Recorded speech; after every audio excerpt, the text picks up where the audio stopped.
May nagtatanong na isang follower mo kung na-heartbroken ka na daw ba. Sabi niya, successful na siya actually, business siya. Yeah. Wala raw siyang nagamit sa tinuro sa school. Ganda ang may hater ka. Actually, palakpakan mo. Okay, good news yan. You're doing well in life if you have haters, ha? And sa data, tingnan mo yung statistics. Ano ba yung statistics ng mga college graduate na millionaires? Mas marami. Compared sa, di ba? So, look at the facts instead of, di ba, stating opinions. Hey guys, Neil Andrew here, CEO of DM Enterprise. Kasama natin ngayon, walang iba kundi ang NFT King, Mr. Danjo Capital Master.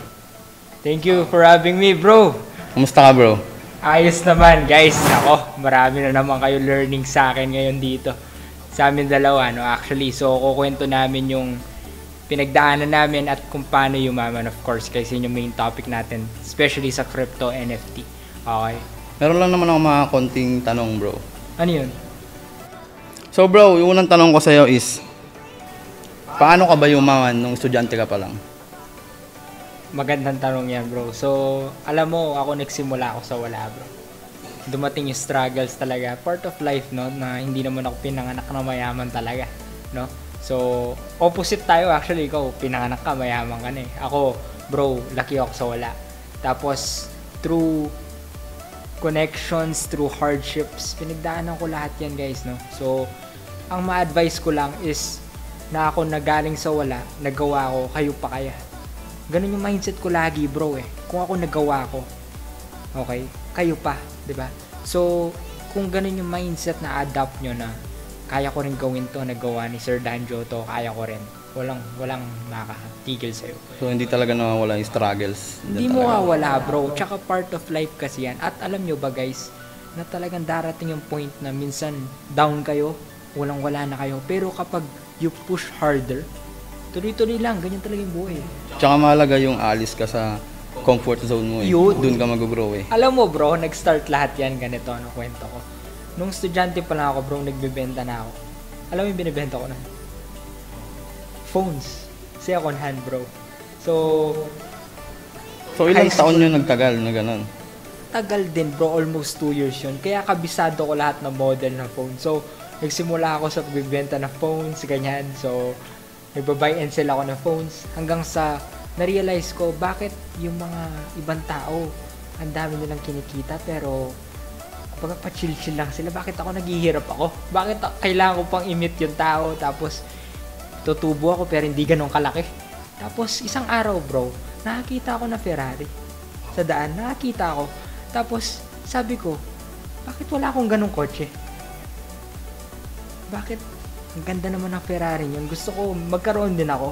Hanggang sa nag-aaral ako sa business. And thankfully, the knowledge that I've learned in business, especially accounting, nag-gather ko information, nagtayo ako ng negosyo ko. Doon nag-start yung wholesaling business ko. So, umpisa nung nagbebenta ka pala ng cellphone, ikaw nagpaaral sa sarili mo nung ako nagpapaaral sa sarili ko, bro. So, konting tubo. Narinig ko kasi nag-aral ka sa Ateneo Business course, di ba? Oo, oo, bro. Graduate school na yon. Iba yung high school pa. Iba pa. Malayo yan. So, siyempre, nung nag-Ateneo graduate school ako, bro, okay ninegosyo ko. Nag-wholesale na ako yon. And of course, isa nga sa business ko yung Charm Divine, necklace, and successful naman ng dropshipping. So, ang suggestion ko is kung wala kayong idea, first is learn the skill first. Okay, mag-aaral kayo sa mga may napatunayan na. Okay, huwag kayong mag-base dun sa mga wala pa napatunayan. Doon kayo mag-focus sa mga may napatunayan na. Pag-aralan nyo yung ginawa nila. Kung ano yung ginawa ng mga mayayaman, pag-aralan nyo, implement nyo yung strategy nila, and then learn from their mistakes as well. The problem with most people, bro, napapansin ko, nagawa na nitong taong to, nagkamali siya, susundan pa rin niya kahit nagkamali na. Madalas nangyayari. Diba? Alam mo na nga scam tong project na to, go ka pa rin, di ba? Kumbaga, may limitations lahat yan eh. Kailangan meron ka risk tolerance na tinatawag. Yung isa rin sa mga mahalaga siguro, pag bata ka pa lang, turning college, ganyan, hanapin mo kung saan ka magaling. Ayun. At ang maganda, kapag bata ka pa lang, kahit nagkamali ka, may fallback ka eh. Okay? So, you have a lot of years, bro. You have a lot of years na kahit you failed so many times, you have a lot of years to come back and to recover. Now, iba yan kapag pamilyado ka na. Kapag pamilyado ka na, may mga anak ka na, of course, mas ayaw mo mag-risk. Pare, may pinapakain ako eh. May pambili ako ng gatas na anak ko eh. Kumbaga, di ba? So, there are limitations na. So, ang advice ko talaga is start when you are young as much as possible. Hanapin mo na kung saan ka magaling. Oo, mag-aral ka na skill. Okay? Kapag may skill ka na, consistent na yung earnings mo, magtayo ka ng kumpanya. Or so, anong mapapayo mo dun sa mga tao na yung mga kabataan na nalulung sa computer games, hindi nakatapos ng pag-aaral, mga ganun? Okay, so ang number one gawin nyo is motivate yourself na iwanan mo na yung mga bisyo or computer games. Kasi bro, dati nagdodota rin ako. Ako rin, diba? Actually, high school to college. Tawag pa sa akin nun, SF Lord. Kasi magaling ako sa SF. Anyway, guys, huwag kayong mag-focus sa mga bisyo. Tandaan nyo, walang magandang gagawin ng Dota, walang magandang gagawin ng mga bisyo. No? Focus kayo sa pagnegosyo. Okay? Imbis na bisyo, negosyo ang focus nyo and learn skills. Okay? Then, huwag nyo na muna isipin yung connection. Hindi naman importante yung connection pag nagsisimula ka. To follow na lang. Ang iba kasi sinasabi, di naman yung income talaga yung priority, yung connection yung inuuna nila which is wrong. Actually, unahin mo muna yung sarili mo. Kapag may value ka na, you have the skill, that's the time you meet other people. That's the time you meet new friends and entertain other people and maybe provide some value for them, you know? So, sunod na tanong ko bro, di ba hindi naman unang course mo yung business? Meron kang unang course. Bakit hindi mo pinursu yung professional job? Okay, magandang tanong yan. Kasi bro, na-realize ko na pinaka-ayoko yung nasasabihan ako ng kailan ako pupunta, kailan ako uwi. Doon ko na-realize, bata pa lang ako, ayoko yung gano'n na sinasabihan ako, dapat pumunta ka dyan, ganitong oras. Ang problema kasi with the corporate job, you have to go on time eh. Gigising ka na 8 a.m., mag-alarm ka, tapos uwi ka 5 p.m. 8 hours sa work. Yun. Plus OT. Ayun bro. So ako, ayoko talaga yun pare. Gusto ko talaga yung hawak mo yung oras. Nakakatulong ka na.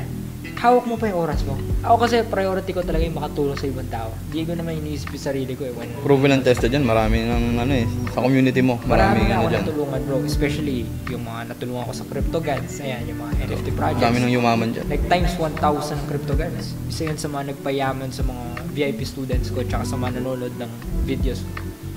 Sige. Ano pa bro? Sino yung pinaka-idol mo sa buhay? Maganda yan bro. Ang pinaka-idol ko sa buhay, yung daddy ko.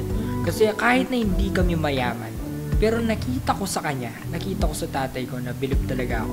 Kasi hindi niya ako pinabayaan bro. Kumbaga hindi ako nagutom talaga to the point na wala na makain.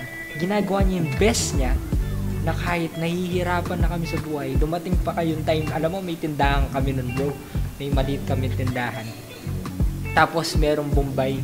Nangongolekta yun eh. Ang gagawin namin, sasara namin yung tindahan pag darating yung Tapos Bombay. sasabihin mo, wala yung nanay mo, no? Oo, bro, those were the days talaga. So, ganyan lang naman yung mundo eh. No? So, kahit nagsimula ako sa wala, and from time, no, na gumanda yung negosyo, yung wholesaling business, and then yung income from wholesaling business, okay, nag-invest na ako ng mga property, and then doon na ako of course, nag-invest din sa crypto and NFT, doon nag-multiply. Okay. Okay bro. So, speaking of NFT, paano magiging mayaman sa NFT yung mga Pilipino? Okay, nice question bro. Ang number one way para mayaman, okay, maging mayaman sa NFT, marami kayong nakikita, yung mayaman sa NFT, marami din nalulugi. Marami rin na-scam. Oo, marami na-scam. Is pag-aralan nyo yung project. Make sure bro, kilala mo yung developer. Make sure may natatag na maganda yung developer. Kasi pag yung developer, wala pang nagawang magandang projects, first timer niya, mas mataas yung risk. Diba? Pero kung yung developer, marami na nagawang previous projects, nagpapakita siya sa mukha. Okay, sa AMA, hindi lang sa website sa AMA, nagbe-video siya. And the next is yung utility. Ano ba yung nagagawa ng NFT na to? Kapag ba hinold mo yung NFT na to, may value. Pag ba hinold mo yung NFT na to, nagpo-provide siya ng token? Or display lang siya? Yun yung point ng NFT eh. It's a form of art na nagpo-provide ng utility. Pero dapat ka bang mag-invest sa NFT kung sakto lang yung pera mo? Kung sakto lang ang pera mo, ang gawin mo is invest ka muna sa sarili mo. You need a job first. Okay? So either maglaro ka ng mga play to earn games first, or maghanap ka na high income job, no? So, kung magaling ka sa video editing, mag-edit ka muna, hanap ka ng kliyente mo, use Fiverr, okay? And then yung income mo doon, invest mo sa NFT, invest mo sa crypto. First is you invest in yourself, okay? Mag-invest ka muna ng learnings. Pinakamahalaga yun. Oo, pag may skill ka na, you're good in editing videos, you're good in designing, you're good in, let's say, construction worker ka, okay? Hindi mo alam, baka maging contractor ka na, di ba? Darating yung panahon, di ba? So, you build first your skill, and then once na may community ka na or nagpayama ka na sa sarili mo, that's the time you help others. Yung pagkakaiba kasi ng mga mayaman, bro, sa mga saktuhan lang. Yung mga mayaman, bro, actually, prioritize mo nila yung sarili mo. So, you become selfish first, and then you become too generous. No? Pag nandun ka na sa stage mo yan, bro, ibigay mo lahat ng kaya mong bigay. Ako, personally, kahit anong pwede kong maitulong sa community ko, not just to the community, to the family as well. So, tutulungan ko talaga. Ikaw ba, bro? Well, ganun din ako, bro. Ganun din yung mindset ko sa buhay. Nakakatulong. Oo, nakakatulong. So, ako kasi may pamilya na ako ngayon. Na ako. Pamilyado ka, may mga ganun din, kagaya ng dad mo. Ganun din ginagawa ko, bro. Kahit sobrang hirap. Pero nagpo-focus din ako sa NFT ngayon. Actually, inaaral ko pa lang yung NFT ngayon. Hindi pa ako ganun. Pero nandiyan ka, kina-coach mo ako. Oo. So, kumikita na rin kahit paano, pero hindi pa ganun kalaki. So, oo, bro. Ang priority lang naman sa NFT is to make profit, eh. 'Di ba? Yun lang naman gusto natin, tumubo tayo. Mababalik yung pera natin or dodoble or triple, 'di ba? So, actually, ang advice ng kuya ko, kasi isa rin sa mga idol ko yung kuya ko, abogado siya. So, ang advice niya sa akin is invest what you are afford to lose. Sa kahit na investment, huwag kang mag-invest na hindi mo kaya mawala. Okay? Invest mo lang yung kaya mo mawala. And, of course, guys, kung hindi mo alam yung project, kung hindi mo naiintindihan yung investment, huwag ka na pumasok. Stay away. Maghahalap ka ng maninisi pag nalugi ka, eh. Tama. Ganun yung mangyari. Aralin mo muna. So, ito, nasa Inquiry News ka na ngayon. Inquirer News. Nakita ko yung last na post nila. Anong masasabi mo doon? Well, I'm very thankful personally, no, na nasa Inquirer na ako, and of course marami na rin nagpapa-interview. So, ako, blessed ako, bro. Real talk. I feel blessed, and it's not because of me only, it's because of God. I thank God above else na dahil sa Kanya lumago ang negosyo ko. Dahil sa Kanya marami akong natulungan. Dahil sa Kanya yumaman ako. Kung wala po ang Diyos, wala rin po ako. And of course, the next thing that I think for is, aside from the people that I work now, so aside sa mga scholars ko, aside sa mga nagtatrabaho sa akin, aside sa mga helpers ko, ay yung family ko rin. So, kasi hindi nila ako pinabayaan ng bata ko, kahit na malalaking problema, guys, nandyan lagi para sa akin. So, isa sa mga kinabilib ko sa'yo, bro, hindi ka natatakot mag-invest. Kasi meron ka na namang bagong business sa Tagaytay ngayon. Starbucks. Starbucks.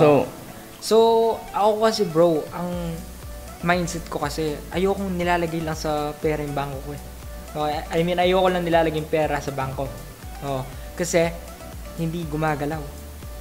Hindi gumagalaw ang pera. Pag ang pera nasa bangko lang. Pag nilagay mo kasi yung pera sa bangko, papautang lang nila yan, papautang eh. Ganun lang din yan, eh. They are using your money.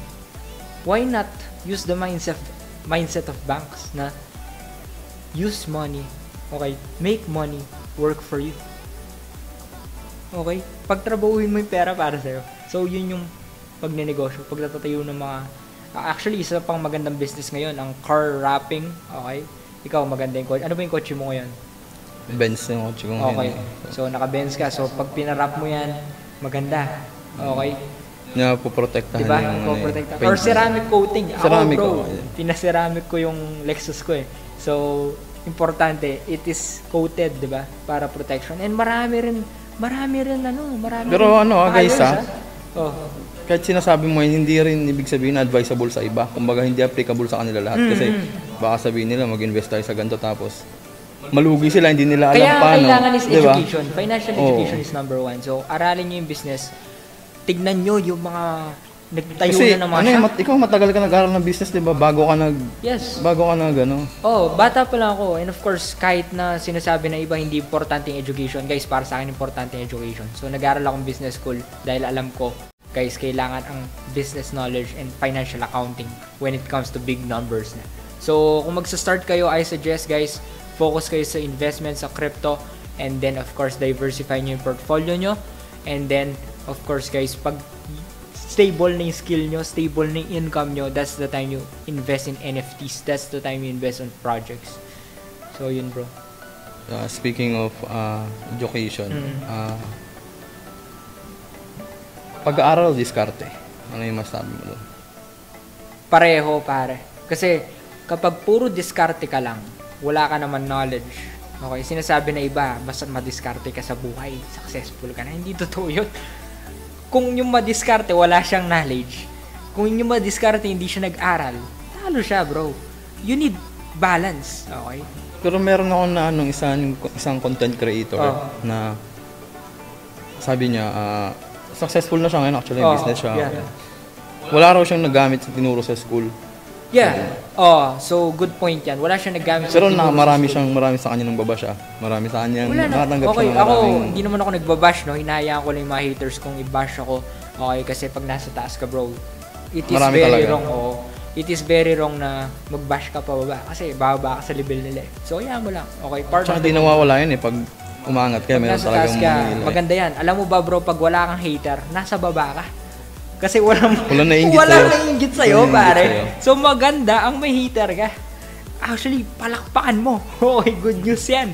You're doing well in life if you have haters, ha? And, aside from that, bro, maganda yung sinabi mo. Meron mga tao dyan, si Bill Gates, yung mga ibang content creator, hindi nag-aral pero naging successful. Ilan ba ang mga yun? Compared mo doon sa mga taong nag-aral, naging successful, di ba? Ako naman, huwag kang mag-focus sa mga outliers. Huwag kang mag-focus sa mga counting numbers. Focus ka doon sa mga maraming napatay yung negosyo, maraming sa data. Tingnan mo yung statistics. Ano ba yung statistics ng mga college graduate na millionaires? Mas marami. Compared sa, di ba? So, look at the facts instead of, di ba, stating opinions. Then, good point yon na maging madiskarte ka sa buhay. Okay, good point din yan. Pero at least, have some basic knowledge regarding financial accounting, regarding crypto and investments bago ka mag-invest. Yun lang sa akin. Kamusta yung VIP Master Program mo ngayon? Okay na okay. So, yung mga part ng VIP group ko, guys, kumikita pa rin. And of course, hindi na kami nag-entertain ng bago. Sorry. So, hindi ko na kailangan kasi ng pera, bro. Ang gusto ko lang makatulong eh. So, guys, ang gagawin ko na lang is panoorin nyo na yung mga YouTube videos ko para makatulong na lang ako. Wala naman ako kukuha, no? So, sa mga nagtatanong sa mga iba, boss, ano ba yung mapapayo mo? Ano bang magandang project ngayon? Guys, focus kayo sa project na pinag-aralan nyo na docs yung devs, nakapakita yung developer. Focus kayo sa project na marami ng roadmap. And of course, guys, yung may utility. Okay? Maganda yung, malaki yung community rin. May Discord. Okay? May Twitter, may Telegram group. Malaki. Para less likely mag-drag pull yung project. And of course, kung papasok kayo sa token, make sure yung token inaral nyo at invest nyo na yung kaya nyo mawalan. That's it, bro. So, medyo iibahin ko yung tanong kasi pagbibigyan ko lang yung mga followers mo, nababasa ko meron mga iba. Ano yan? Sa music video ko yan? Hindi, about to sa love life, career. Love life, sige. Ay, may nagtatanong na isang follower mo kung na-heartbroken ka na daw ba? Heartbroken? Oo, bro. Pero, alam mo, ang pagiging heartbroken sa lalaki or kahit sino man, part of life yan eh. Okay? You learn from it. Alam mo, bro, nung heartbreak ako, okay? High school pa ako nun. And, hindi ko makalimutan yun. College kasi iba na yung focus mo nung college iba eh. Na. Kumbaga. Pero nung high school ako, bro, meron ako naging girlfriend. And, ang reason lang kaya nag-break kami is, nag-abroad siya, nag-US siya. Kaya ako, wala naman akong pera. Kahit gusto ko pumunta, di kaya, diba? Pero, you know, it's part of life. And, hindi ako makakain nun, bro. Hindi ako makatulog. Ang maganda sa heartbreak, yan yung magpupush sa'yo eh, to go for more. Pag naka-broken heart ka, bro, kailangan improve ko yung sarili ko eh. Parang gusto ko pang gawin lahat ng mga kaya ko para yung next na tao, pagsisihin yung na heartbreak ako eh. Parang ganun. Ayun.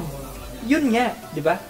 Pag pinagsisihan nyo yun, of course, panalo ka. Pero, di ako naniniwala doon sa revenge, di ba? Hayaan mo lang. Kapag nasaktan ka niya, hayaan mo lang. Okay, may mas magandang para sa'yo. Ako naniniwala ako sa positive lang, gratitude, no? Gratitude to God, gratitude to others and to family, and to provide value to others. Kapag mataas yung value ko, babae na yung lalapit sa'yo. Kung gwapo ka, kung inalagaan mo yung sarili mo, kung siyempre ako may pera ka, matik na yan. So, di ba? Part of life. Sa pang tanong bro, Oh. kung mahilig ka na daw ba sa chicks, Oh. bata ka na. Anong tanong yan, bro, ah? Alam mo, hindi ako, okay? Hindi ako mahilig sa chicks, okay? So, Kasi alam mo yan nung nagsasuccess, parang nagiging playboy. Tsaka yung iba, Oo. ini-stick nila yung part na yun kasi nagsisiraan sila. Nagsisira yung buhay nila kung nag-focus sila sa mga ganun. Oo. So, ano yung naging diskarte mo? Ang naging diskarte ko, bro, of course, kailangan mo pa rin ang love, no? Hindi mo mawawala yan. So, human nature natin na, of course, mas maganda may partner ka. Ako, may girlfriend ako. And, thankfully, yung girlfriend ko, nasusustain naman yung needs ko. And, yun yung reason kaya hindi na ako nagbababae or nagchichicks. So, yung mga iba kasi, bro, oo, ngayon. Pero, alam mo naman, di ba? May camera. Huwag kang maingay. Okay, hindi, biro lang, guys. So, part of life yun, no? So, focus din kayo sa, huwag nyong alisin yung social life. Kasi pag may social life ka, part yun, bro.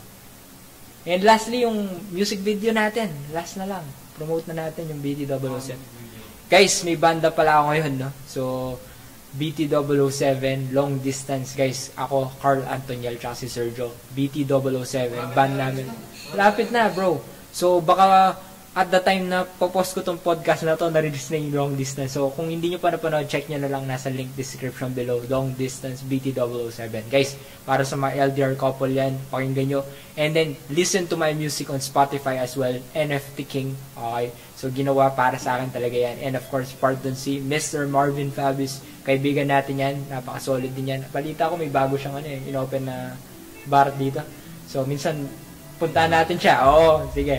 So, and oh, sige lang. Ano yung i-expect ng mga tao sa pilalabas ng music video mo? Sa una? Mas maganda, bro. Marami nagsasabi, bagay kami nung bide. So, panoorin nyo na lang. And of course, pakinggan yung music, talagang ma-inspire kayo. Na kahit long distance, no matter the distance, if you love each other, if you're really meant to be, you will be together. If it's fate. And of course, it's not about the distance. It is about your connection with that special someone. Yan yan.